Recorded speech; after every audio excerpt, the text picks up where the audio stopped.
Entonces damos la bienvenida a Jesús de la plataforma de las víctimas del Albion. Nos hubiera gustado conocerle en otras circunstancias, pero bueno, aquí tratamos lo que tratamos. Cuando quieras, Jesús. Bueno, muchas gracias, presidente. Buenos días y muchas gracias a todas las personas que han hecho posible que hoy estemos aquí. Soy Jesús Domínguez, presidente de la asociación que representa a la mayoría de víctimas y familiares de una tragedia evitable, repito, evitable, que dejó 80 muertos y más de 140 heridos. El 24 de julio de 2013 decidí, junto con mi pareja y mis sobrinas de 9 y 11 años, viajar en tren a Santiago, ya que pensábamos que era mucho más seguro que hacerlo en coche. Lo que desconocíamos nosotros y el resto de ciudadanos es que el Estado nos había mentido, vendiéndonos una seguridad que no existía en absoluto y haciendo una publicidad engañosa. Señorías, ¿de verdad vale la pena poner en jaque la vida de cientos de personas por inaugurar una línea antes de tiempo sin las adecuadas medidas de seguridad? Para la ciudadanía, desde luego que no. Durante estos 5 años hemos ido conociendo hechos y conductas muy graves. Algunas jamás se juzgarán en los tribunales, pero tienen una clara responsabilidad política. Entre otras, las siguientes. En primer lugar, durante la inauguración, veíamos en los medios cómo el señor Blanco del Partido Socialista y el presidente de la Xunta, el popular Núñez Feijóo, presentaban la primera línea de alta velocidad en Galicia, asegurando que se incrementaba la seguridad y que tanto la línea como el tren contaban con los sistemas de seguridad que hubieran evitado el accidente. Señorías, una mentira que también se trasladó a Europa, diciendo que la línea contaba con el sistema de seguridad RTMS en sus 90 kilómetros. Falso, solo cubría 80 kilómetros de recta, dejando el trazado más peligroso sin cobertura. En segundo lugar, días después del accidente, mientras unos nos debatíamos entre la vida y la muerte y otros enterraban a sus familiares, el entonces secretario de Estado, Rafael Catalá, y los presidentes de Renfe y Adif negaban que la línea fuera de alta velocidad. Es más, el señor Feijóo y el señor Catalá sugirieron que había intereses económicos para desacreditar la alta velocidad española. Los tribunales, la Unión Europea y el propio Boletín Oficial del Estado corroboran que era un tren y una línea de alta velocidad. Parece que los negocios eran más importantes que buscar la verdad y depurar responsabilidades. ¿Ustedes creen que la política puede estar en manos de personas con estos valores y que tienen estas prioridades? Las mentiras y ocultaciones continuaban.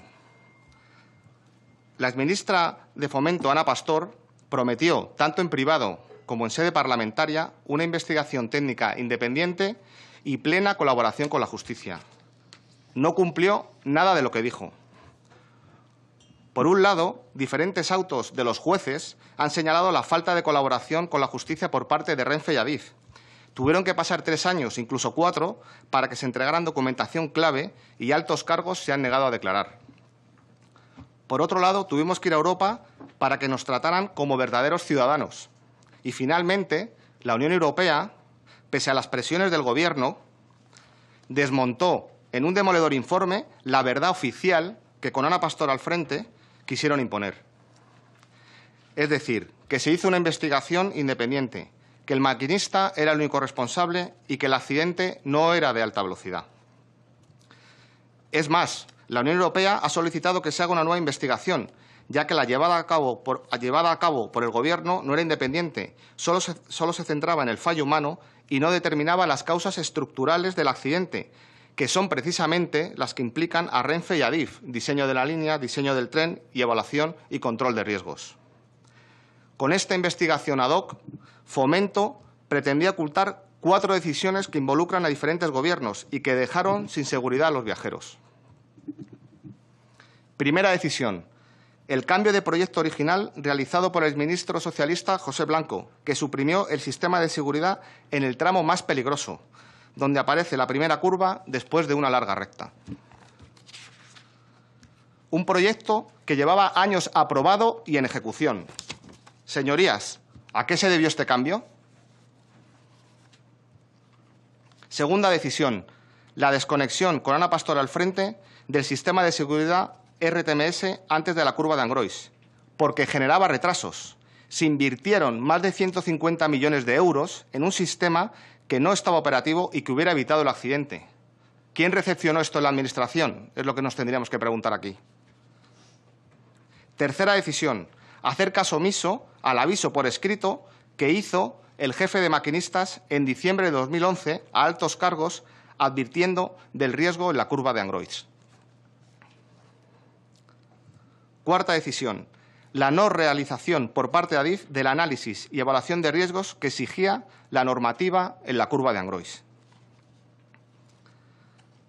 Señorías, la Agencia Ferroviaria Europea ha dejado claro que la normativa obligaba a realizar una evaluación de riesgos y aplicar medidas de control siempre que hubiera un cambio en las condiciones de funcionamiento. Si Fomento, Renfe y Adif lo hubieran realizado, en cualquiera de estas 4 ocasiones se habrían evitado 80 muertes y más de 140 heridos.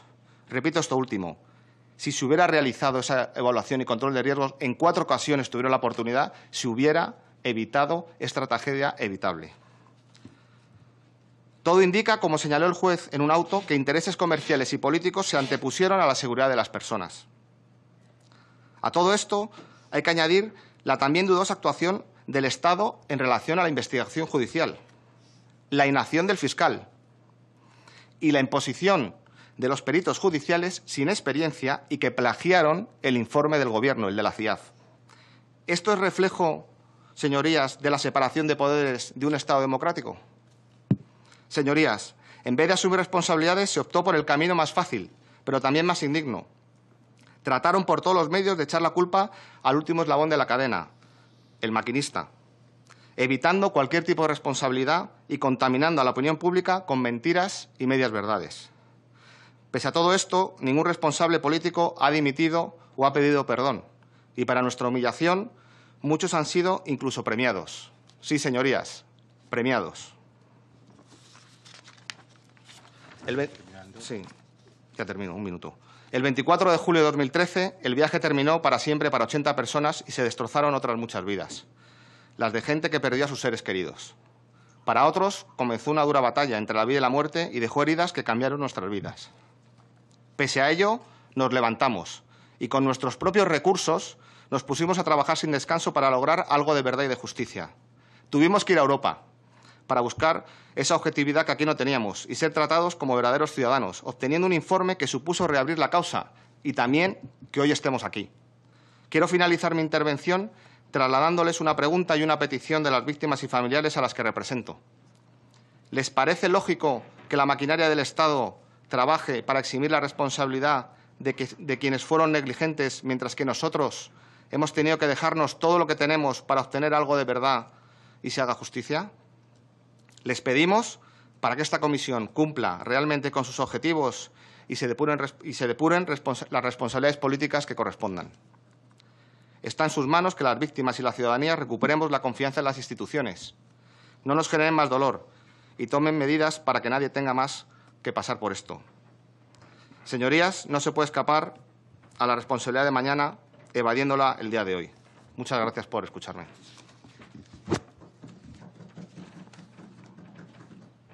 Muy bien, pasamos al turno de preguntas. Por presencia, empezaríamos por Esquerra Republicana, ya que no me consta que haya un representante del Partido Nacionalista Vasco. Entonces tendría la palabra, hasta 7 minutos, pero si quiere respuesta, ajuste, el señor Rufián. Adelante. Muchas gracias, señor presidente. Señor Domínguez, le diría un montón de cosas, pero solamente tengo 7 minutos. Pero no querría empezar sin decirle gracias. Gracias por tanta decencia, por tanta dignidad y por tanta valentía en los últimos 5 años. Ojalá, en palacios como este hubiera solamente la mitad de esa dignidad, de esa decencia y de esa valentía que ustedes han demostrado. Representan lo mejor de este país. Por favor, hágalo extensible al resto de sus compañeros. Primera pregunta. ¿Qué les diría a José Blanco, Rafael Catalá y Ana Pastor si los tuviera aquí delante? Tiene mi palabra de que lo que diga aquí y ahora yo se lo trasladaré si tienen a bien PP, PSOE y Ciudadanos no bloquear su presencia en esta comisión. Bueno, pues yo al señor Blanco le diría lo que ya le dije en Bruselas en presencia de padres que habían perdido a sus hijos. Y es decir, yo no considero, evidentemente, nadie no puede ser culpables de un homicidio imprudente. Los ministros están en otras cosas, no están en el terreno.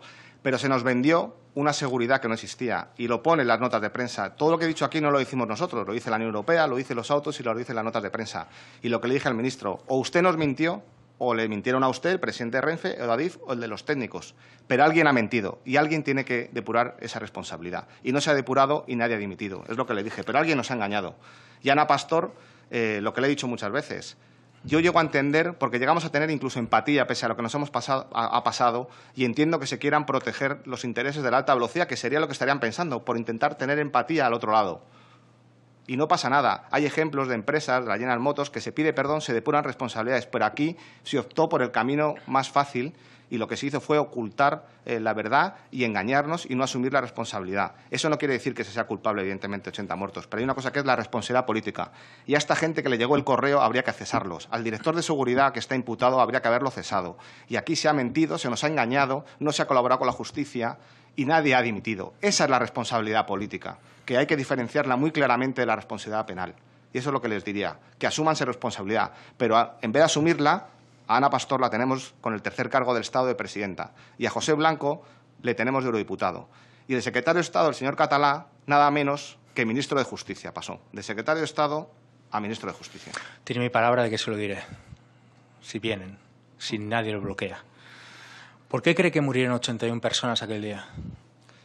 Bueno, yo creo que cualquiera que sepa un poco, los accidentes son una cadena de errores, no uno ni dos. Mire las 4 decisiones que yo aportaba ahí, pues entre las prisas, las presiones, también los técnicos, porque evidentemente los políticos o los ministros presionarán, pero aquí hay una responsabilidad de los técnicos, que se dejen presionar, porque aquí lo que habría que cambiar es, como en otros estados se hace, es que cuando los técnicos esté todo operativo, señalen al señor o a la señora ministra cuándo puede inaugurar un tren y una línea. Pero aquí se hace al revés, aquí se presiona y se sabe hasta la fecha. Y hemos tenido que nosotros sacar documentación que nos ha entregado personal de Renfe Adif y meter en el juzgado cómo 3 meses antes del accidente, en las actas, se estaba valorando si hacer el análisis de riesgo o no que tenía que hacer la empresa Ineco. Y no se hizo. O sea, se incumplió la normativa. La pregunta que yo lanzo aquí es cómo Fomento autorizó la puesta en servicio de una línea si no estaba el correspondiente informe del ISA, que es el organismo independiente que tiene que hacer una evaluación de riesgos. Y no está, ya lo han dicho en sede judicial y ha salido en todos los periódicos. Esa es la gran pregunta, ¿no? La tercera, señor Domínguez. ¿Por qué cree que PP y PSOE han bloqueado esta comisión de investigación en los últimos 5 años? ¿Y por qué cree que, sorprendentemente y seguramente de forma casual, cargos que ocupaban responsabilidades durante el accidente, de repente ocupan cargos aún mayores a posteriori? Y pongo el ejemplo de Rafael Catalá. Yo creo que precisamente por esos intereses que había, y lo han dicho ellos, no nosotros, había unos intereses comerciales, había unos contratos en Brasil e incluso en Polonia, y si tienes un accidente de alta velocidad no puedes concursar, si lo has tenido los últimos 5 o 10 años, depende del pliego. Y entonces optaron por ese camino, y claro, todos los que forman parte de ese pastel pues tienen que estar protegidos para que nadie se salga del redil y diga otra cosa. ¿Cree que es un pacto simplemente para no saber la verdad? Por supuesto que hubo un pacto. Cuarta pregunta. Tras estos 5 años, ¿cree usted, señor Domínguez, en la justicia? Y le leo, le voy a leer un extracto de lo que dice un juez instructor de Galicia en torno a este caso. Los cargos de Adif imputados son partícipes en delitos de homicidio y lesiones por imprudencia grave. Unos cargos que, como usted sabe y casi todo el mundo en esta comisión, fueron exonerados por la audiencia provincial. ¿Cree que tiene que ver algo igual, que el secretario de Estado de Fomento, en ese momento Rafael Catalá, fuera, en el momento de esta sentencia, ministro de Justicia? A ver, nosotros queremos creer en la separación de poderes, pero la realidad es que la Fiscalía, que sí que tiene un orden jerárquico, el fiscal, y este Rogelio, que perdió a su hijo, cuando nos reunimos con él en el 2014, le hablábamos de esta normativa de evaluación y control de riesgos que lo denunciamos. El fiscal solo nos hablaba de más dinero, de un 40% más de las indemnizaciones. Y Rogelio, que perdió a su hijo David, le cogió del hombro al fiscal y le dijo: ¿cuánto vale la vida de mi hijo? O el tema de los peritos judiciales. Yo creo que los jueces hay una independencia, pero al final, que eso es lo que hay que cambiar, el Estado alarga el brazo. ¿Ustedes creían que les pagaban para que se callaran? Por supuesto. ¿Quién? Pues el fiscal, y para que nosotros estuviéramos callados, porque las atenciones, si necesitábamos algo, me acuerdo que Rogelio y otras personas, arreglar algún papel, todo eso no había ningún problema en Fomento, eso lo puedo decir aquí. Todo lo que fuera tema de dinero o de unas muletas o arreglar los papeles del piso de su hijo, todo eso se ponía a disposición. Perdone, ¿puede especificar esto de los papeles de su piso? Sí, pues que si había un problema, porque al final hay un fallecimiento, hay un piso, las cosas son complicadas, hay gestiones burocráticas. ¿Le prometían? No prometían. Simplemente en eso la disposición que había, que me parece lógica, del Ministerio de Fomento y la ministra Ana Pastor, era a facilitarnos la vida a las víctimas y familiares, lo cual agradecemos y me parece bien, pero solo en ese camino. Cualquier camino que llevara a destapar la verdad, ese camino ya no gustaba. Me queda poco, señor presidente, pero veo que está en rojo. Le pido generosidad porque esta gente lleva 5 años esperando. 30 segundos. Tardaré un poco más. Quinta pregunta. ¿Por qué un informe de investigación, de supuesta investigación del Ministerio de Fomento repleto de insignes expertos dictamina o la conclusión a la que llega es que la causa del accidente es el exceso de velocidad, cuando cualquiera, incluido yo, que tengo muy pocas entendederas, lo lee un poco por encima y llega a la conclusión de que eso es mentira? ¿Por qué cree que hay un informe del Ministerio de Fomento que dice esto? Bueno, porque los técnicos, ya se lo dijimos a la ministra, porque han trabajado en Renfe, porque ellos mismos, o sea, aquí, de verdad, la chapuza es tan grande que en la página 21 del informe, lo pueden comprobar, dicen el equipo investigador, creo que es la 21, lo digo de memoria, lo forman el director de seguridad de Renfe, el director de seguridad de Adif y la empresa Ineco. Es decir, lo forma el que pide que se desconecte el sistema de seguridad y el que lo desconecta, y la empresa que no hace la evaluación de riesgos. Esto es una tomadura de pelo, de un calado, con 80 muertos y 140 heridos, que no tiene sentido. Y yo desde aquí pido a la CIAF su disolución, porque yo estoy pagando mis impuestos y todos ustedes para una CIAF que es un auténtico engaño. Y es más, los mayores expertos no se dan cuenta que el informe de evaluación de riesgos obligatorio por la normativa, por el reglamento 352 y por la RAMS, la 50-126, no está hecho en el lugar del accidente. ¿Qué expertos son esos? Esos no son expertos. Esos son gente que no muerde la mano que le da de comer. Lo siento, pero es así. Casualidades. Penúltima pregunta, señor presidente. Pero ha superado de largo su tiempo. Esta gente lleva 5 años esperando esta comisión de investigación. Sí, pero ¿Me va a cortar? 50 comparecencias. Sí, pero ¿me va a cortar? Le pregunto. Sí. ¿Sí? Usted ha superado los me quedan 2 preguntas, señor presidente. ¿Me deja hacerlas o me corta? No, le corto. ¿Ah, sí? Sí. Una es de Niño Feijóo y la otra es de las conclusiones. ¿Me va a cortar? ¿Ah, sí? Ahora más. Llevan 5 años esperando. ¿Me va a cortar? Sí. ¿Ah, sí? Tiene la palabra ¿sí? por el Grupo Parlamentario de Ciudadanos el señor Navarro. Muchas gracias, señor Domínguez. Yo creo que el objeto compartido de esta comisión es conocer realmente lo que pasó, aprender de los fallos que hubo y así poder mejorar para el futuro, de manera que tragedias como esta no se puedan repetir. Yo creo que esto es una de las cosas que ayudará a confortar a las víctimas, que evidentemente ahora no lo están. Ha dicho usted, ha mencionado, me gustaría empezar con esto, la diferencia de trato recibida aquí y en Europa. ¿Podría muy brevemente ampliar esto? Sí, puedo poner ejemplos, que es lo que entiende todo el mundo. Fuimos a Europa, nos recibió la Comisión Europea de Transportes, nos recibió la Agencia Europea Ferroviaria, les expusimos todos estos datos, ya hablamos del 2014-2015, de las 2 denuncias, pedimos proyectar el documental, que es, por cierto, que es de una productora independiente y un director, no es nuestro documental. Nosotros lo hemos apoyado porque evidentemente cuenta nuestra historia y ahí no hubo ningún problema para poner un documental.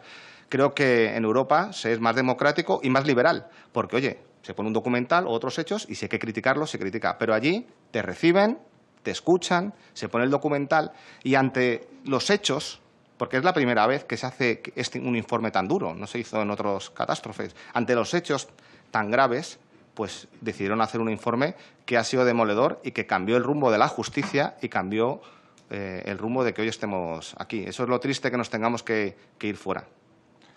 Seguro que conoce usted el modelo del queso suizo de James Dyson, y ante la evidencia de que todos los humanos estamos sujetos a error y que en todo sistema de actuación humana puede haber un agujero, se trata de ir poniendo sucesivas lonchas, cuanto más sólidas mejor, para que en el caso de que en el nivel humano haya un agujero, sea detenido por las sucesivas o las anteriores lonchas.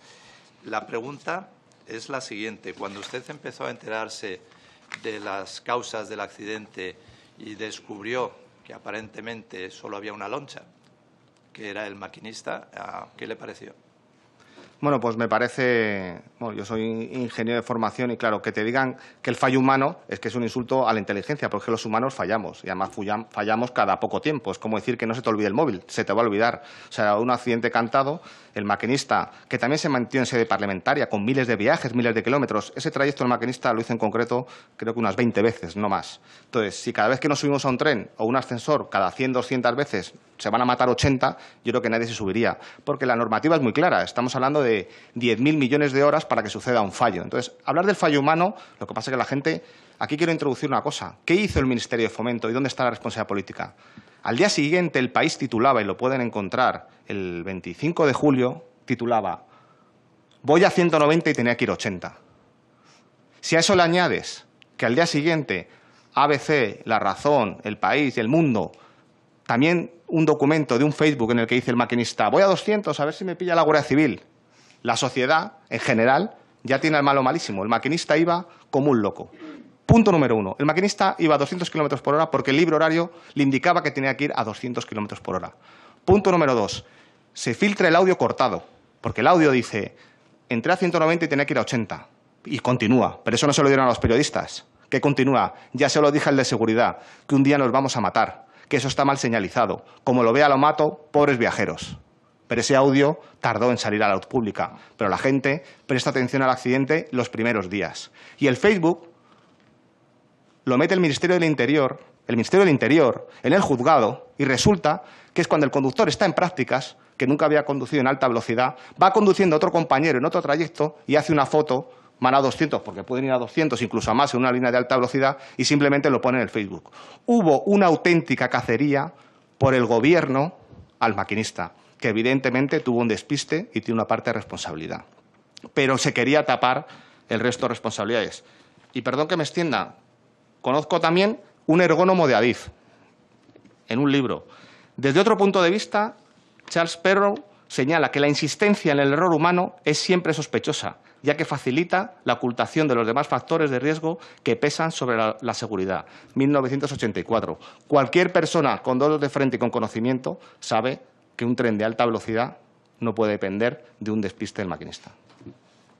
Cuando usted se refiere, ya ha hablado de si alta velocidad sí o no, entiendo que se está refiriendo a que al hablar de alta velocidad el usuario está esperando un mayor nivel de seguridad que el que finalmente parece que había. Sí, y no solo en alta velocidad, sino incluso entre media distancia. Es decir, cuando vas en una máquina que va a 200 o más de 200 kilómetros por hora, pues sabes que hay una tecnología, estamos en el siglo XXI. Yo conocía por amigos ingenieros que hasta la alta velocidad y en el tren se detectan hasta la caída de objetos. O sea, es decir, por eso yo decidí, es que yo voy siempre en coche, pero cogí a mis sobrinas que venían de Chicago, de 9 y 11 años, y decidirme en tren porque es más seguro. Pero si a mí me cuentan que depende del maquinista, y ya no depende del maquinista que vea una señalización lateral, que es lo que había antes, ¿no?, en la convencional.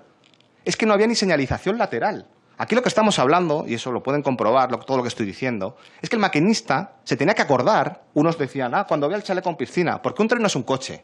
Un tren tarda kilómetros en parar. Porque el maquinista, aunque la llaman, el maquinista va atento. Sube el pantógrafo, va atento. Y cuando ve la curva frena. Pero claro, son 400 toneladas a 200 kilómetros por hora. Y entonces dependía nuestra seguridad de que el maquinista se acordara, cuando viera el chaleco en piscina, que tenía que empezar a frenar. ¿Pero esto qué es? Claro, eso es lo que no se quería que se supiera fuera. Pero yo lo que digo es que no pasa nada. Las empresas aprenden, las instituciones aprenden y se puede pedir perdón, coger a los responsables y que se sepa la verdad. Y se hace más fuerte la alta velocidad o lo que sea. Pero aquí se optó por el camino más fácil y además generando mucho dolor y mucho sufrimiento a las víctimas. En una de las diapositivas que ha presentado habla de, me parece que dice, condiciones de seguridad degradadas o algo así. Creo que se refiere a que en ese momento el RTMS estaba desconectado, había dado problemas de comunicación entre lo que es el material rodante y la infraestructura, y en ese momento situaba con los sistemas de señalización lateral, el BSL y el ASFA, que en principio no tiene por qué dar problemas, pero esto era una situación excepcional. ¿Usted sabe si hay otros puntos de la red donde en una recta muy extensa, seguida de una curva muy brusca, exista solo este sistema, por ejemplo, sin una baliza que hubiera detenido el tren en caso? ¿Sabe usted si hay? No, no hay ninguno, incluso, y se miente Renfe y miente la ciudad diciendo que hay más. Había uno similar en Puerto Llano, en Sevilla, y ya en el 2002 hay un informe, pero tenía una baliza y una señalización lateral y estaba protegido. Incluso estando protegido, había un informe interno de Adif, que ha salido también está en la prensa, advirtiendo de que eso podía ser peligroso. No había ningún punto como el de Angrois en toda la red ferroviaria. Veo que me estoy quedando sin tiempo. Una pregunta más muy breve, si puede ser. Sí, hemos dado 2 minutos al señor Rufián, también los tiene usted.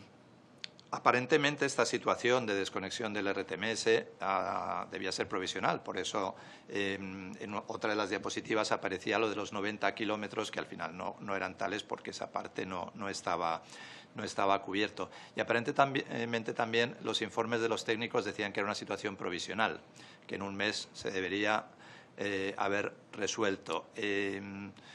Aparentemente pasó un año desde esto. Una vez más, ¿cree que esto es una situación, o por su conocimiento, habitual en la red? ¿Esto también fue una situación excepcional?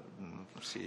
Ahí está la clara responsabilidad. Es decir, el fabricante dice que no se desconecte. Incluso da 4 alternativas: pasar más despacio a 75 por hora por la baliza, que solo se desconecta, lo confirmaron el otro día, salió en la prensa, por tema de retrasos, no por seguridad, porque ahí también hubo un engaño. Entonces, un año se mantuvo sin el sistema de seguridad antes de la curva que hubiera alertado al maquinista, y finalmente un año hasta que hubo el accidente. Y luego, porque aquí, que no se confundan, porque una cosa es el RTMS, el EZB, da igual el sistema, porque incluso un ASFA bien configurado, como se hizo a los 2 días, hubiera evitado el accidente. Aquí lo que ocurre, mi opinión personal, después de todo lo que sé y hablar con los técnicos, es que todas las líneas de alta velocidad que acaban en línea convencional tienen unos intercambiadores de ancho. Es decir, como no es lo mismo el ancho ibérico que el ancho internacional, el tren se tiene que detener, cambiar el ancho de las ruedas y seguir.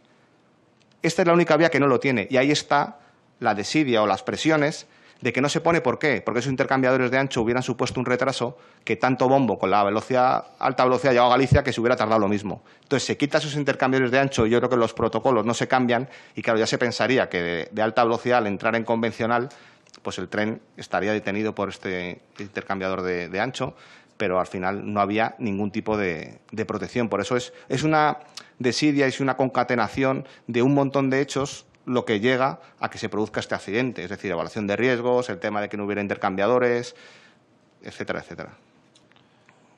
Pasemos al siguiente interviniente. Muchas gracias, señor. Gracias. Gracias, señor Navarro. Por el Grupo Confederal de Unidos Podemos en Comú Podem en Marea tiene la palabra la señora Alexandra Fernández. Gracias, presidente. Bueno, daros la bienvenida, darte la bienvenida, agradecerte estos 5 años de lucha, que es increíble, que es indigno que tuvieran que pasar 5 años para poder escuchar esto, que desde luego que vamos a seguir acompañándoos aquí para que esta comisión sea útil y que realmente sirva para esclarecer toda la verdad. Y bueno, reconocer que hay un trabajo detrás en estos 5 años, ¿no?, que expresaste ahora, de cirugía milimétrica de todas las responsabilidades que hay, ¿no?, que esto no es una cuestión muchas veces que se intenta expresar por parte del Partido Popular o de parte del Partido Socialista, de que las víctimas hablan desde el dolor. No, hablan desde una cirugía milimétrica señalando dónde están todas las responsabilidades, ¿no? Entonces, quería empezar por esa parte, ¿no? Cuando se analizan las noticias de prensa, tú contabas que había un relato oficial de que Maquinista es el culpable. ¿En qué momento vosotros os dais cuenta de que ese relato no encaja con las causas que estáis viendo vosotros subyacentes y cómo empezáis vosotros a organizaros y a articular una respuesta a ese relato oficial? Bueno, yo pues como estaba en la UCI y luego tuve muchas operaciones, yo al principio ni siquiera estaba en la formación de la asociación porque fue mi pareja y mi hermana, o sea, yo no estaba. Pero bueno, yo en cuanto estuve un poco mejor, evidentemente el tema del fallo humano no me lo creía y lo primero que hice, que creo que lo cuento en el documental, es me fui a la web de Adif a ver en qué estado estaba eso. Y claro, mi sorpresa fue que seguía poniendo que contaba con el sistema de seguridad de RTMS en los 90 kilómetros. Y entonces yo digo, la chapuza es tan grande porque yo si fuera el director de una empresa y voy a mentir y voy a decir que no es alta velocidad y que tiene RTMS, digo, oye, en todos los papeles de la web quitar que eso no es alta velocidad y que no tiene RTMS. Pero no, da igual, te metías en la web y ahí aparecía Ourense-Santiago, línea de alta velocidad, RTMS, los 90 kilómetros. Y luego el audio del maquinista, cuando lo oí ya fue definitivo, y luego la gente que estábamos en la asociación, pues claramente, ¿cómo va a depender esto de que se acuerde un señor de que tiene que frenar 4 kilómetros antes sin ningún tipo de señalización, ni nada?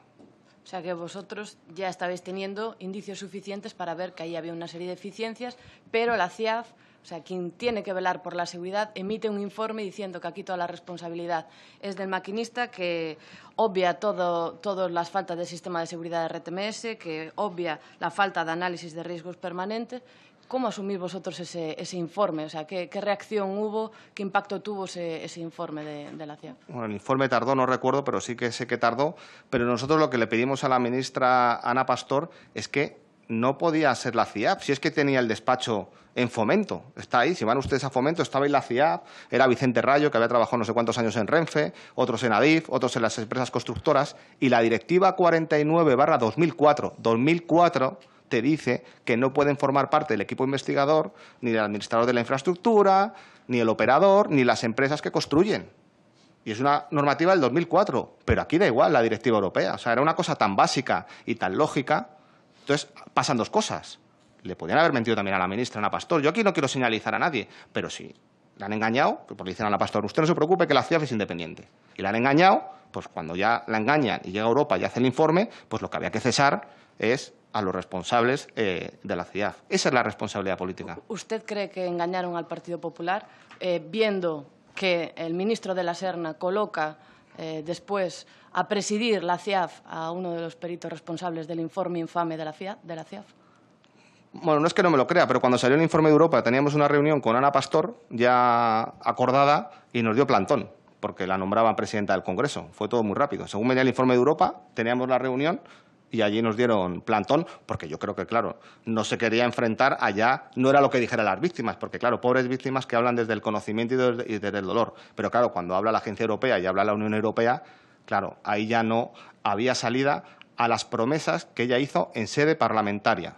Lo pueden ver en el 8 de agosto del 2013, en la comparecencia, cómo promete una investigación técnica independiente y plena colaboración con la justicia, y hemos tenido que sacar los papeles de Adif, nosotros, que los hemos entregado en el juzgado, en el que se dice que hay que hacer los análisis de riesgos. ¿Qué mensaje le gustaría mandarle al nuevo ministro de Fomento respecto a la CIAF? Bueno, al ministro nuevo de Fomento le hemos pedido una reunión y de momento no tenemos conocimiento, supongo que estará muy liado y es lógico, y lo que pedimos es que primero la CIAF se tiene que disolver y se tiene que cumplir el mandato de la Directiva Europea, que es hacer una investigación independiente. Y es que además no queremos que la haga la CIAF, porque la CIAF está contaminada. Queremos que sea un organismo que cuente con expertos europeos y se cumpla, porque es un derecho de los ciudadanos, se haga, o lo obliga la normativa europea, se haga una comisión técnica independiente sobre el accidente de Angrois. Y eso es lo que le vamos a pedir al ministro. Y a nosotros la CIAF es que nos da igual, es que además no queremos. Bueno, ellos han dicho que no la van a hacer porque dijeron que lo hicieron muy bien, pero es que nos da igual porque está contaminada, evidentemente. Usted habla en la proyección de 4 decisiones que comprometían la seguridad. La primera era el cambio de proyecto inicial. Si puede explicar un poco más en profundidad en qué consistió esa modificación del proyecto. Bueno, pues era un proyecto que además estaba aprobado y llevaba creo que 7 años en ejecución y contemplaba el sistema típico más seguro de la alta velocidad, que es el RTMS o el antiguo LZB, hasta la entrada a Santiago. Claro, uno piensa, ¿los ingenieros son tan malos que dejan el sistema de seguridad sobre la recta? Claro, es que es una cosa un poco curiosa. O sea, haces un proyecto, tiene 90 kilómetros, son 80 de recta y entras a Santiago en una curva, en el kilómetro 85. Y resulta que ahí no pones el sistema de seguridad. Bueno, pues la verdad es que cuesta uno creérselo. Entonces, ese proyecto se modifica. Habrá que preguntarle a los técnicos y al señor Blanco por qué se modifica. Yo creo que claramente es por lo que comentaba, porque al hacerlo con el ancho internacional, que es el propio de la alta velocidad, suponía unos intercambiadores de vía que suponían unos retrasos y entonces sí, lo que se iba a vender era una moto no vendible, porque se habían invertido, repito, entre tren y vía, porque hay casi 3.000 millones de euros en 90 kilómetros. 3.000 millones de euros. Y dependemos de que un señor se acuerde que cuando pase con el chaleco en piscina empiece a frenar, porque si no nos vamos a matar. Yo creo que aquí, en esta casa, se tiene que ser un poco más serio, porque si no, de verdad que ya no sabemos en quién creer. Cuando se inventa el relato oficial de que el maquinista es el único responsable, también hay otra parte del relato orientada a la defensa de los intereses de la marca España, en los intereses de las constructoras de la alta velocidad española en concursos, por ejemplo, en Brasil. El entonces presidente Renfe, el señor Pomar, pasados 2 días del accidente, en una entrevista en Antena 3, colocaba 3 mensajes: que el maquinista era el responsable, que no era alta velocidad y que estaban muy preocupados en garantizar los negocios de las empresas españolas. Y cito literalmente: nos vamos a reunir con las empresas del consorcio que va a competir en Brasil para ver qué tipo de acciones con carácter de comunicación, explicación podemos hacer para que quede totalmente claro que esto no es un accidente de la alta velocidad española. Yo le pregunto, señor Domínguez, si se reunieron con las víctimas desde el Ministerio para ver qué tipo de acciones, comunicación, explicación podían daros sobre las causas del accidente. Si aquí se estuvo dando más explicaciones a los intereses de las empresas, a los que perdían un negocio, frente a las víctimas y a los que perdieron familiares, amigos. A ver, desde el Ministerio se nos dijo que había una investigación técnica independiente en marcha y que hasta que no finalizara no iban a decir nada, aunque en los medios se culpaba al maquinista. Pero bueno, aquí tengo el Boletín Oficial del Estado del 2011, Ourense-Santiago, línea de alta velocidad. José Blanco presenta el tren híbrido, por cierto, un tren único en el mundo y hecho ad hoc para este tema, que es un tema que habría que mirar aquí en la comisión también, que incorpora el sistema de seguridad RTMS. Y la Unión Europea y la Agencia Europea ha dicho que era una línea y un tren de alta velocidad, o sea que es que no lo hicimos nosotros. Entonces, una vez más, un engaño que evidentemente no tiene una responsabilidad penal seguramente, pero aquí hay una clara responsabilidad política, porque se engañó y se priorizó otros intereses que el de la búsqueda de la verdad, que yo puedo entender que se busquen también los intereses, otros intereses, pero no puedes dejar de lado los intereses de la verdad, de la justicia y de que las víctimas podamos descansar y pasar página, porque estamos deseando pasar página, pero claro, queremos leerla. Y ya por último voy acabando, sí. El informe de la ERA fue un revulsivo porque ya estaban, digamos, las piezas del puzzle encajadas. Públicamente, mediáticamente iba desapareciendo, iba quedando la idea de que era el culpable era el maquinista, judicialmente cauzado a que el maquinista era el culpable y la investigación aquí en el Congreso bloqueada por los 2 grandes partidos. Y de repente aparece ese informe de la ERA e invalida esa tesis oficial que estaba ganando, ¿no? Yo quiero que usted explique cuáles han sido las principales diferencias en el trato que han recibido por parte del Estado español y la Unión Europea y, bueno, las diferencias que sintieron en cuanto al trato, al rigor de la investigación y a la voluntad real de que se averiguasen las causas y se pusiesen soluciones también para que esto no volviese a suceder. Sí, contestaba antes al señor Navarro que un poco pues que escucharon todos nuestros datos, tomaron nota, vieron el documental y recuerdo una anécdota muy positiva que el director de seguridad, Christopher Carr, había habido un accidente, creo que, no sé si en Brighton, cerca de Londres, que habían muerto 8 personas. Bueno, no sé, había acabado con un accidente y la ERA tenía que hacer algo. Y él simplemente dijo, yo como soy inglés, ni siquiera voy a participar. Entonces notas unos aires de independencia y una cosa que no tiene nada que ver con lo que hay aquí, ¿no? Que al final aquí pues da igual. O sea, simplemente porque él era inglés consideraba que no tenía que, aunque no trabajara para ninguna empresa de allí ni nada, sino simplemente por ese hecho consideraba que tenían que ser sus compañeros los que hicieran el informe. Y nosotros lo que hemos pedido siempre es independencia, objetividad y profesionalidad. No pedimos ningún trato de favor por ser víctimas, sino lo que pedimos es ese trato profesional, objetivo y democrático, que yo creo que es ver todos los puntos de vista y, oye, y que cada uno saque sus conclusiones. Muy bien, pasaríamos, gracias, señora Fernández. Pasaríamos a la siguiente intervención, que corresponde al Grupo Parlamentario Socialista, y en este caso tiene la palabra el señor don Elorza. Gracias, presidente. Gracias, señor Domínguez, por comparecer y por el trabajo que usted y el colectivo de su asociación de víctimas y la plataforma han realizado en estos años hasta llegar hasta aquí, ¿no? Lamentamos que estas comparecencias y esta comisión de investigación no se haya convocado antes en el tiempo. Es evidente que era necesario. Dicho lo cual, en primer lugar, quisiéramos, Grupo Socialista, por si acaso ha quedado alguna duda, ya que se ha dicho, aunque no esté ahora presente, que el Grupo Socialista ni ha vetado ni va a vetar la presencia de nadie.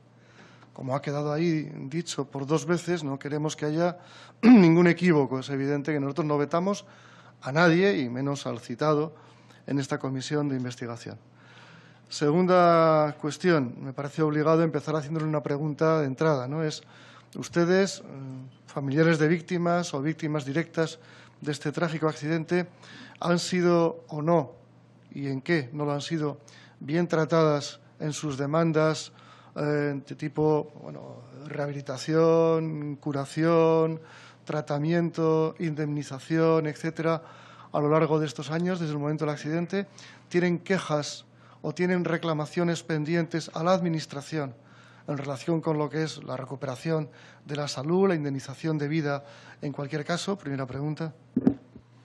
Sí, bueno, comentaba antes que en general sí que se atendieron, sí que también hubo problemas, porque recuerdo una reunión en el Ministerio de Fomento que llevábamos pues como 15 reclamaciones de que a alguien no le ponían el psicólogo o no le pagaban algo, pero siendo honesto de decir que en general había quejas, porque entiendo que todo no puede ser perfecto, las había, pero cuando se ponían encima de la mesa se intentaban solucionar. Sí que recuerdo que sí que había, por la parte psicológica y de atención, sobre todo a la gente que había perdido a los familiares, pues las psicólogas, los psicólogos, pues bueno, la gente no estaba muy contenta, pero hay de todo, porque yo he ido a gente que me ha dicho que sí y gente que me ha dicho que no, entonces yo creo que no es justo, no tengo yo datos objetivos para decir. Yo puedo poner mi caso personal.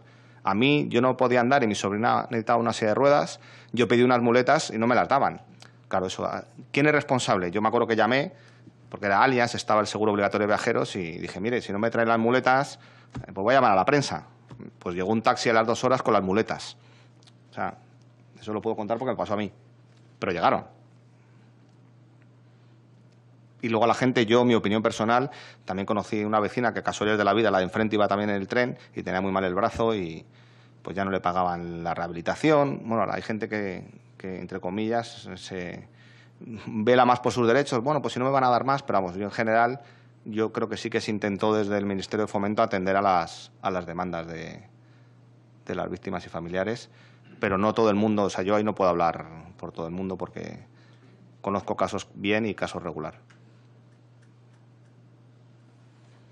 Gracias. Durante la inauguración, el viaje de inauguración de este tren Orense-Santiago, lo mismo que durante el primer mes aproximadamente de puesta en servicio ya al público de este servicio en alta velocidad, ¿qué sistema de seguridad estaba dotado el servicio? ¿Qué sistema de seguridad existía, por tanto? ¿Y en qué medida ese sistema de seguridad, digamos, inicial, cubría o no, o en qué medida, la zona próxima y el tramo de la curva en donde luego se accidentó el tren Alvia? El sistema de seguridad que llevaba el tren era el RTMS, estaba justo a unos 4 kilómetros antes de la curva, y lo que hubiera pasado cuando el maquinista le había llamado interventor o bueno, iba en la conducción, salta un aviso de que está pasando una transición, es decir, de un sistema de seguridad que es el RTMS a un sistema que es de respaldo, que no es de seguridad, que es el ASFA. Entonces el maquinista tenía que actuar con una palanca y atender a ese aviso que ya le hubiera situado donde estaba de que venía la curva. Entonces, si él no acciona la palanca y atiende ese aviso, el tren se hubiera detenido automáticamente y entonces el accidente no se habría producido. La pregunta que yo me hago, que es la responsabilidad del Estado y de la Administración, es un tren de alta velocidad, cientos de millones de euros. Se pone el tren el 19 de junio a funcionar y el día 22 se desconecta el sistema de seguridad. ¿Qué pruebas hicieron? ¿Hubo prisas por poner el tren en servicio? Porque yo, que trabajo en ingeniero de software, hasta para el software se hacen un montón de pruebas y resulta que un tren de alta velocidad que puede llevar casi 300 pasajeros, lo ponen y empieza a fallar. ¿Dónde se hicieron las pruebas? Hubo prisas, porque es que fue al día siguiente. Y el mismo sábado, el director de seguridad de Renfe, ¿y saben quién pide la desconexión? El área de negocio. No lo pide el área de seguridad. Quien pide la desconexión del sistema RTMS es el área de negocio de Renfe. Anda, el área de negocio, no el de seguridad. Se lo pide a Cortavitarte un sábado en un correo a las 8:30 de la tarde, que además había mundial, creo, y el otro pues dijo, pues desconectamos el sistema de seguridad. ¿Cuál es el engaño? De la CIAF nuevamente. No, el tren volvió a sus condiciones anteriores, a circular con ASFA. Falso. El perito César Mariñas, el único independiente y por sorteo, lo desmonta en su informe perfectamente. Ese tren nunca se puso en servicio con el sistema ASFA. Nunca hubo condiciones anteriores. Pero aquí la CIAF miente y no pasa nada. Y no es esta mentira, hay muchas más. Entiendo, reitero, que en la inauguración y en los primeros días, no sé si decir una semana de funcionamiento de este tren, estaba dotado de un sistema máximo de seguridad óptimo, el sistema RMTS, y que tenía en la transición luego un sistema AFSA para el acceso a la estación de Santiago. Segunda pregunta, ¿en qué momento y en su opinión, por qué razones se cambia ese sistema de seguridad y cómo queda a partir de ese momento, ya sin el sistema de seguridad antes señalado, cómo queda protegida la zona de entrada a la curva y la curva objeto del accidente?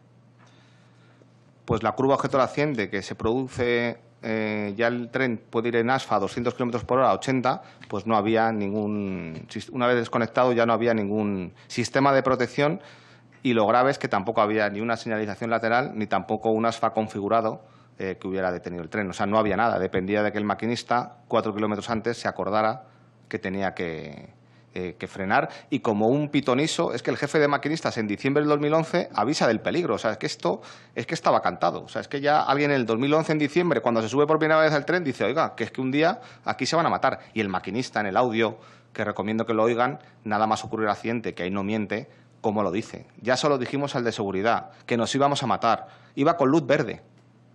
Aquí, si hay algún experto ferroviario, sabe que luz verde es vía libre. El maquinista no tiene que hacer nada. Si llega a entrar por la otra vía, no hubiera ocurrido el accidente. Fíjense qué sencillo. Si llega a entrar en Santiago, en vez de por la vía 2, por la vía 1, el accidente no hubiera ocurrido.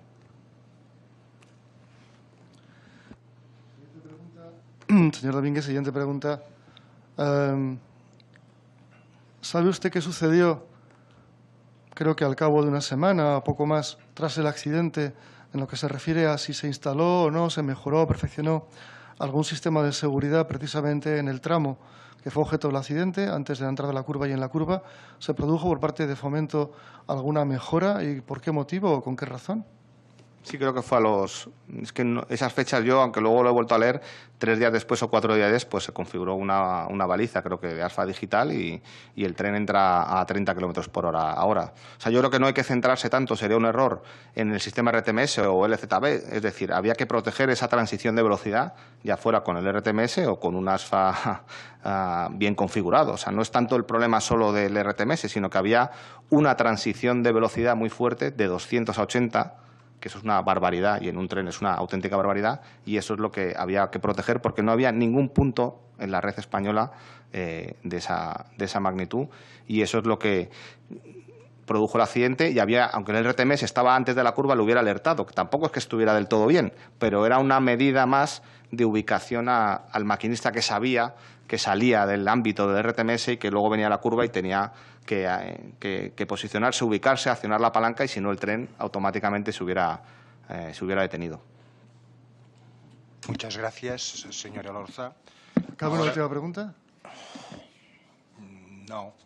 ¿No? ¿Me he sobrepasado? Ha sobrepasado 2 minutos 20 segundos. Excusas. Damos el mismo margen a todo el mundo, 2 minutos y poco. Por el Grupo Parlamentario Popular tiene la palabra el señor Celso Delgado. Muchas gracias, señor presidente. Señorías, señor Domínguez. Señor presidente, yo no voy a hacer preguntas, voy a hacer una exposición. para que un poco el señor Domínguez, nuestro primer compareciente, conozca, bueno, pues desde la perspectiva del Grupo Popular, lo que esperamos de esta comisión de investigación.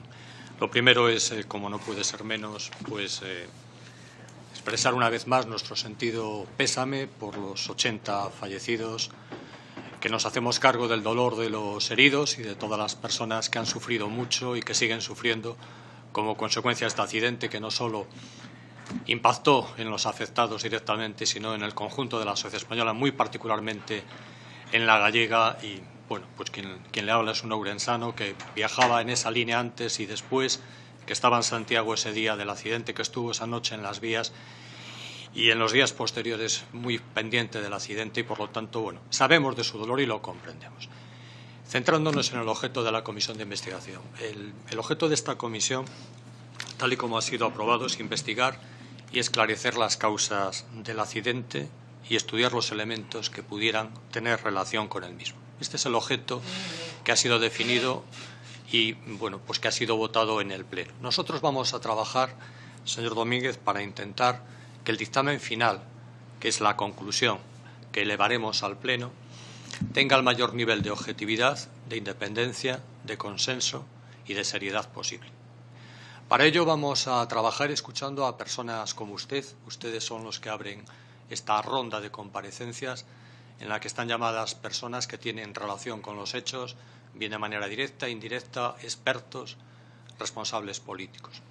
Y queremos hacerlo para formar nuestra convicción, también analizando los documentos, muchísimos documentos que hay en esta causa y que van a ser incorporados. Porque no queremos hacer un trabajo superficial ni trivial, queremos hacer un trabajo serio y desprovisto de presiones, intentando actuar, repito, con la mayor independencia posible. Decirle, y usted lo sabe mejor que yo, que este no es un asunto fácil, ni mucho menos, es un asunto de gran complejidad. Y es de gran complejidad porque si no nos explica que una instrucción esté durando ya, cumplirá dentro de unos días, 5 años. Y es compleja porque se están evaluando aspectos de una extraordinaria especialización en los diferentes subsistemas que afectan a la circulación de los trenes, desde el material rodante hasta los sistemas de seguridad, hasta el diseño de la vía, las modificaciones que se hacen.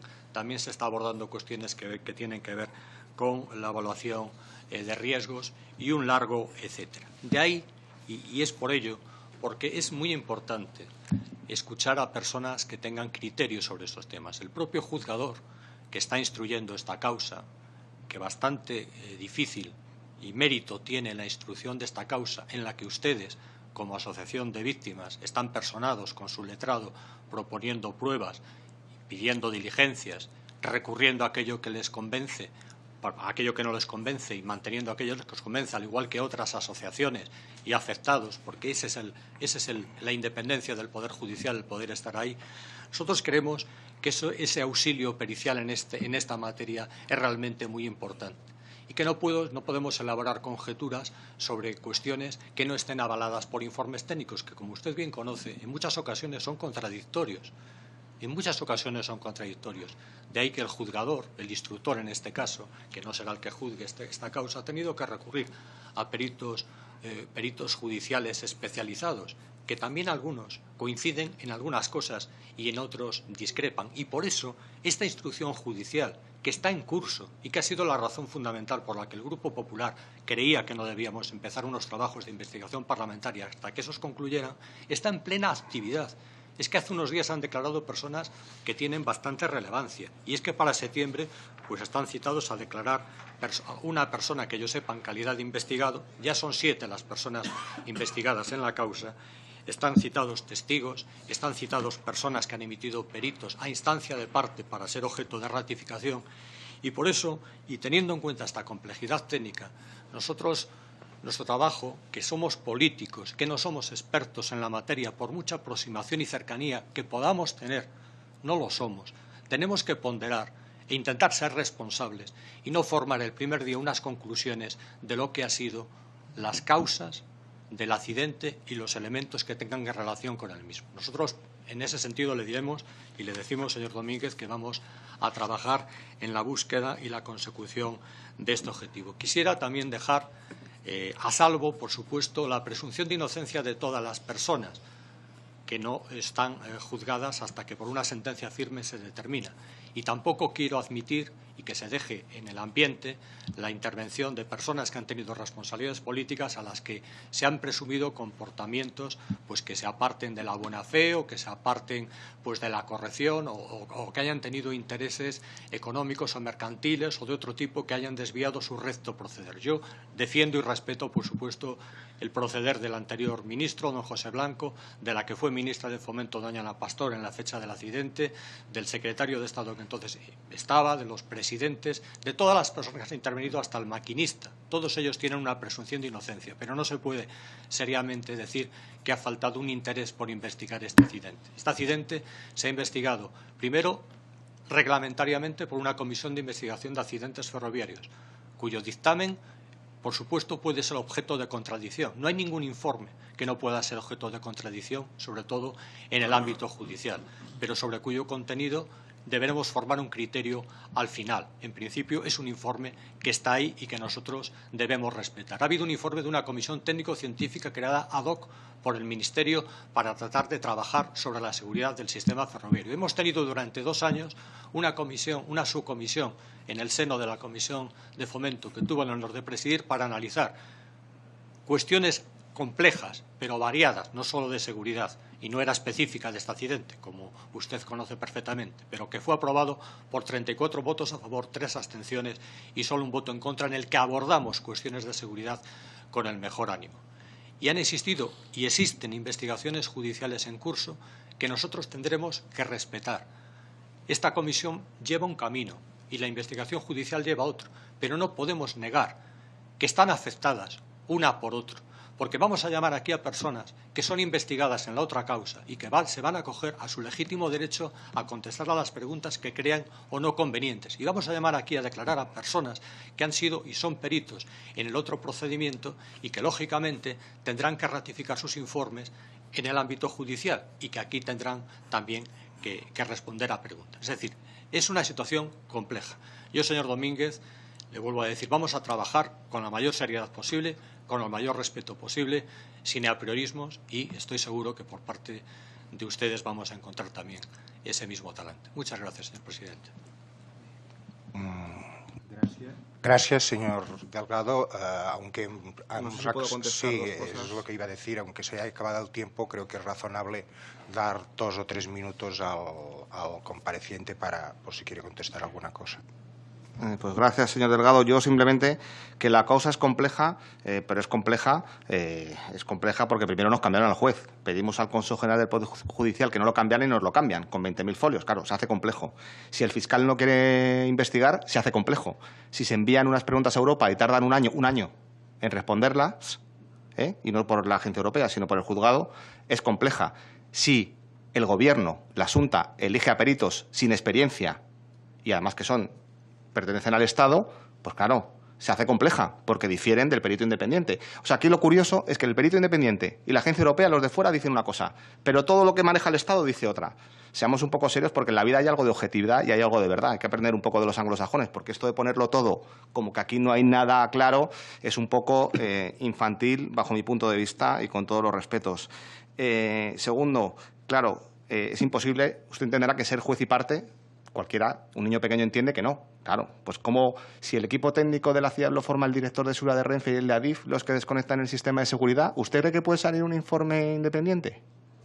Yo creo que es imposible. Respecto a los investigados y los imputados, somos los primeros que trasladamos a todos los grupos que no queríamos llamar al maquinista, al interventor, primero porque no tienen responsabilidad política, pero incluso al director de seguridad de Renfe y al de Adif, creo que sus señorías lo saben todos, nosotros presentábamos que incluso a lo mejor no deberían estar aquí, porque lo que sí que no es debatible y es la responsabilidad política, pero al final ustedes escapan y yo no entiendo por qué, es las mentiras sobre la alta velocidad. Eso son hechos y eso no está en lo penal. Es que mezclamos. Eso no está en lo penal. Las mentiras a Europa. Aquí tengo, esta es la presentación que hizo la CIAF en la agencia europea. Y curiosamente, se la puedo pasar, bueno, está en la... Dicen que se ha hecho el estudio, el ISA Study Issued, se ha hecho, cuando es falso. Es que aquí se miente hasta Europa, claro, por eso han hecho este informe y luego han contestado las preguntas. Pero esto es una responsabilidad política. Esto es falso porque no se ha hecho. Eso no es debatible, ni está en lo penal, ni hay muchas discrepancias, ni es técnico. Y, por último, filtrar un audio cortado, ¿eso qué es? Que solo hace el Gobierno, porque lo tiene Adif, es con la central de Atocha y a los medios de comunicación. Pongo estos ejemplos. Eso no es una responsabilidad penal, ni estamos mezclando con el juez ni nada. Eso es una responsabilidad política de los gobernantes a la ciudadanía de haber intentado tapar ese accidente. Y eso también se tiene que depurar en esta comisión de investigación. Y esas causas de por qué esas prisas, eso no convierte ya, yo lo repito, ni al señor Blanco, ni a la señora Pastor, ni al secretario de Infraestructuras en responsable de un homicidio imprudente o de nada, en absoluto. Lo que tiene que ver esta comisión, porque también son causas del accidente, es ¿por qué de esas prisas? ¿Por qué ese cambio de proyecto? ¿Por qué es el área de negocio el que dices que ahí se desconecta un sistema de seguridad porque hay retrasos? Eso no tiene una responsabilidad penal, pero indica un funcionamiento de la Administración. ¿Por qué no se transpone la directiva europea del 2004, sancionan a España, le obligan a crear la Agencia de Seguridad Ferroviaria para que vele por el cumplimiento de la normativa de seguridad? Y qué casualidad. ¿Saben quién era el director de la línea Ourense-Santiago? Carlos Díez Arroyo, el director de la obra y de la línea era Carlos Díez Arroyo. ¿Saben a quién nombró el Gobierno presidente de la Agencia de Seguridad Ferroviaria en España? A Carlos Díez Arroyo. Eso es lo que hay que preguntarse aquí, que resulta que el responsable de la línea, el que firma el cambio del proyecto y rebaja la seguridad, Europa nos sanciona porque no tenemos un organismo que vele por la seguridad independiente y le ponemos de director. Y al director general de Ferrocarriles, Manuel Niño, le ponemos de presidente. Toma ya. Y podría seguir porque me lo sé de memoria. Es que aquí se ha premiado a los posibles responsables del accidente. No responsables del accidente, me refiero de esa gestión y de que hay cosas ahí. Entonces, eso es lo que hay que ver. No confundirlo con el tema penal, que nosotros somos los primeros en no confundirlo ni irnos mucho a lo técnico. Es más, estas mentiras, estas ocultaciones, porque que se diga que colaborar con la justicia, Ana Pastor nos lo promete, señor Delgado, y usted está en la comparecencia. Y los autos, no nosotros, los autos de los jueces señalan que no entregan la documentación. Eso es una responsabilidad política. Claro, así tarda. Si resulta que hay papeles que aparecen 4 años después, ustedes juegan con eso, con que salga el caso dentro de 10 años. Y estén los responsables técnicos y políticos en su casa o jubilados, claro. Es muy fácil jugar con lo judicial cuando no se colabora y aparecen papeles 4 años después. ¿Por qué no se entregan los papeles, señor Delgado? ¿Eso de quién es responsabilidad? ¿Del juez? En otros casos mandan a la Guardia Civil, en este no mandan a la Guardia Civil, que es lo que tienen que haber hecho el primer día, a Adif, a requisar todo. Eso es lo que hay que depurar aquí también, porque eso es la causa del accidente y luego de la gestión posterior, que creo que estaba en los objetivos también de esta comisión. Muchas gracias, señor Domínguez. Bien. Yo dar las gracias y perdone a veces si tengo algo de vehemencia, pero son 5 años de lucha, hemos perdido mucho y bueno, pues cuesta a veces, pues bueno.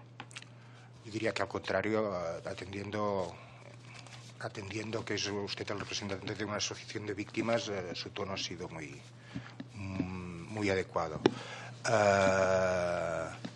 Bien, entonces pasaríamos, si es posible, a la siguiente comparecencia, porque de hecho está programada por un cuarto de hora, pero el hecho de que falten 2 grupos hace que ganemos tiempo involuntariamente.